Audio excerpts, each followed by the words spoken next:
మొదటి పంట అయిపోయింది. ఇప్పుడు దాల వేస్తున్నాం అనమాట. దాల వేయటానికి ఇలా దమ్ము చేశారు. సో ఒడ్లు 24 గంటలు నానబోసి తర్వాత మళ్ళీ 24 గంటలు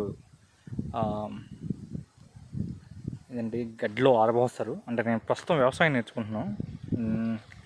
ఎందుకంటే ఫ్యూచర్ ఈజ్ అగ్రికల్చర్ అనిపిస్తుంది. ఎందుకంటే ఫుడ్ క్రైసిస్ రావచ్చు ఫ్యూచర్లో. ఇప్పటికీ ఆఫ్రికన్ కంట్రీస్లలో వాటిలలో ఉంది కదా.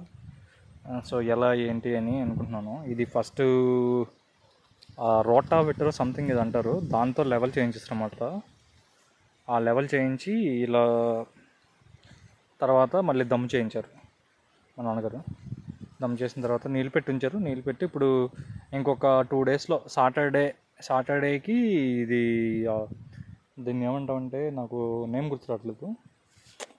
ఇలా చల్లుతారు కదా, దాన్ని కర్రీవేత అంటారు ఇటువైపు. సో ఇవి దుగాలు కూడా బాగా క్లీనింగ్ చేయించారు మా నాన్నగారికి అంతా పర్ఫెక్ట్గా ఉంటుంది. చూసారా దుగాలు కూడా మొత్తం.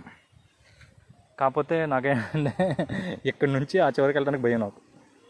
అది గడ్డి ఉంటుంది కదా, సో కలుపు ముందు కొట్టించేసాం ఈ గడ్డి పొట్టకుండా దుగాల మీద. ఇది పోయినసారి మామిడి చెట్టు ఏం కాయలేదు, చెరుకు రసం. అదేమో బంగినపల్లి, పోయిన సంవత్సరం కూడా ఏం కాయలేదు. ఈ సంవత్సరం కాసిద్దాం అనుకుంటున్నాం. సో ఈ సంవత్సరం వర్షాలు ఇంకా ఉన్నాయి. ఇది ఇప్పుడు డిసెంబర్ మంత్లో కూడా ఇంకా ఆకాశం మేఘావృతమై ఉంది. సో పంటలు అయితే బాగా పండే అవకాశం ఉంది, రెండో పంట కూడా.